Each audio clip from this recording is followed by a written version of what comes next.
Bonjour, on se retrouve pour une nouvelle vidéo. Donc dans cette vidéo, je vais vous montrer donc 5 choses à faire avant de se lancer sur Sorare. Donc si moi je commençais de zéro, 5 choses que je ferais avant de me lancer sur Sorare. Donc si vous connaissez pas Sorare, si vous n'êtes pas encore inscrit sur Sorare, le lien est dans la description. En passant par ce lien, au bout de 5 achats aux enchères, donc vous aurez une carte gratuite. Donc c'est vraiment très important de la faire. Donc la première chose que je ferais sur Sorare, donc si vous connaissez pas encore Sorare, voilà, Sorare ce sont des cartes NFT, des cartes virtuelles. Avec ces cartes là, donc vous allez pouvoir donc faire des compétitions et donc par rapport donc au score de la vraie vie, par rapport à ce que vont faire les joueurs dans la vraie vie, vous aurez donc un score et avec ce score là vous aurez un classement et ensuite avec ce classement vous pourrez éventuellement gagner des récompenses ou de l'argent. Donc c'est vraiment un jeu très intéressant.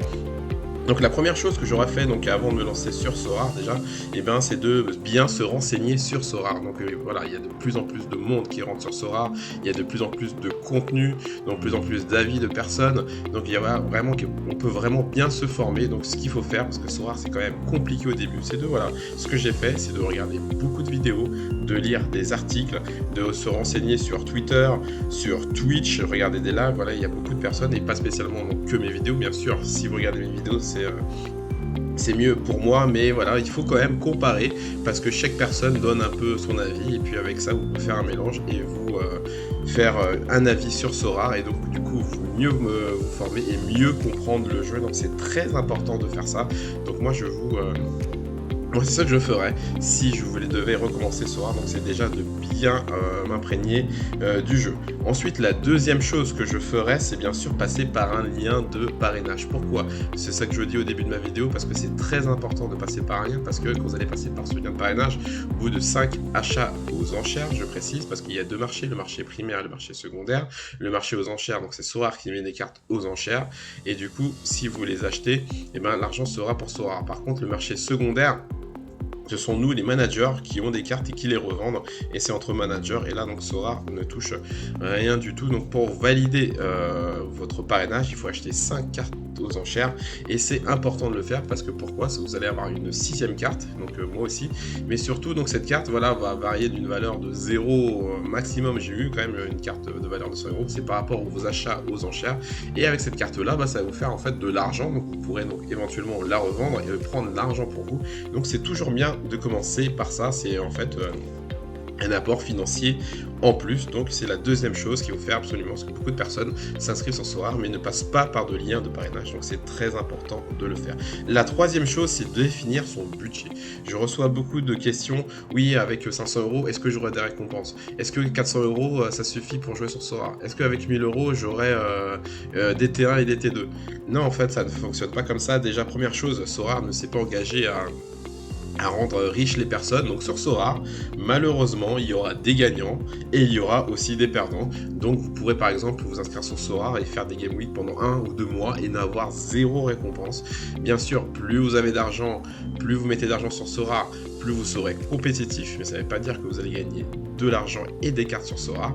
Et bien sûr que par exemple si une personne rentre sur Sorare avec 100 euros, ça va être très compliqué bien sûr de commencer le jeu.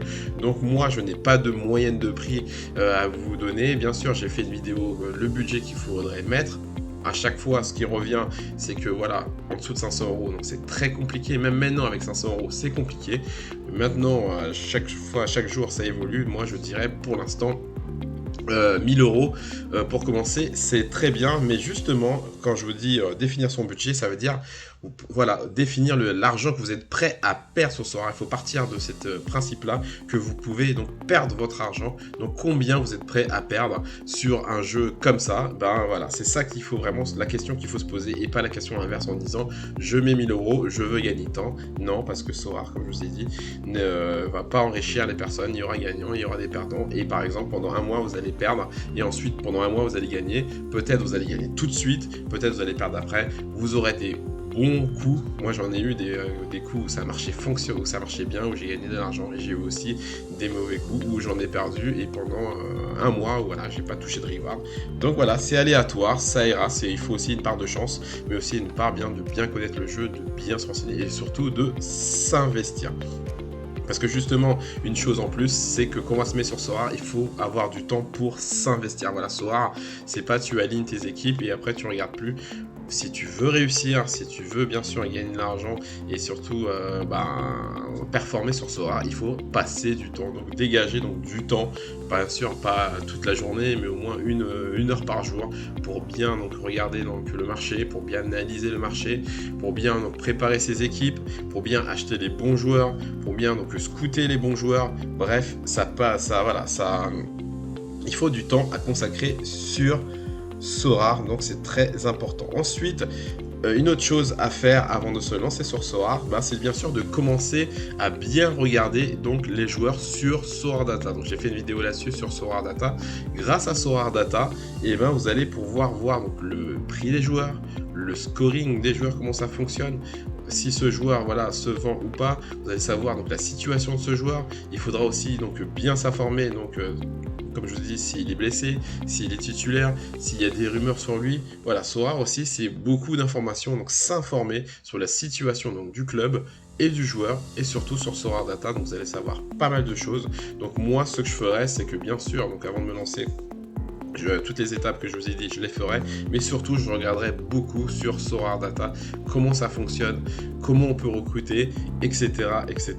Et une fois que vous aurez fait ça, donc vous serez prêt à vous lancer sur Sora. Ensuite, justement la dernière chose à faire avant de se lancer, c'est de faire la compétition commune. La compétition commune, c'est ça, vous faites jouer et ensuite vous faites cliquer sur commun. C'est quoi?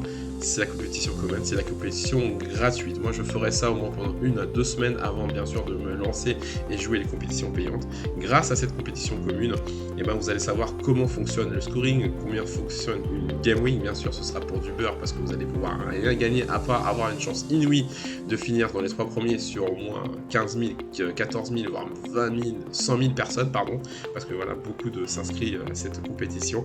Mais donc la compétition commune, vous faites composition équipe et avec les cartes communes que vous aurez, qu'on vous donnera quand vous allez vous inscrire sur Sora, je vous rappelle que ces cartes communes n'ont pas de valeur, ce sont des cartes gratuites, donc vous n'allez rien gagner avec ça, vous ne pouvez pas en acheter, vous ne pouvez pas les vendre, donc c'est vraiment que de la gratuité. Et donc vous pourrez donc mettre un gardien, un défenseur, un milieu, un attaquant, un extra, ça va vous donner un score, ensuite un classement et éventuellement donc pas de récompense bien sûr comme c'est gratuit, un classement, vous allez voir votre score et vous allez voir comment fonctionnent ces compétitions. Donc c'est ça qu'il faudrait faire absolument, donc faire les compétitions gratuites 1 à 2 semaines pour voir comment fonctionne Sora. Et une fois que tout ça c'est fait, là vous pouvez donc acheter vos premières cartes aux enchères. Bien sûr c'est recommandé, pourquoi? Parce que comme je vous ai dit, vous aurez la carte gratuite, mais aussi aux enchères, c'est là que vous allez pour faire des bons coups et avoir des cartes moins chères que le marché secondaire. Donc c'est toujours une priorité là-dessus.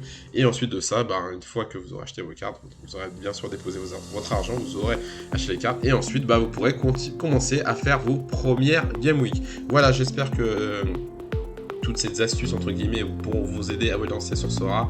N'oubliez pas donc de mettre un pouce bleu, de vous abonner à la chaîne, et nous on se retrouve à bientôt pour une prochaine vidéo.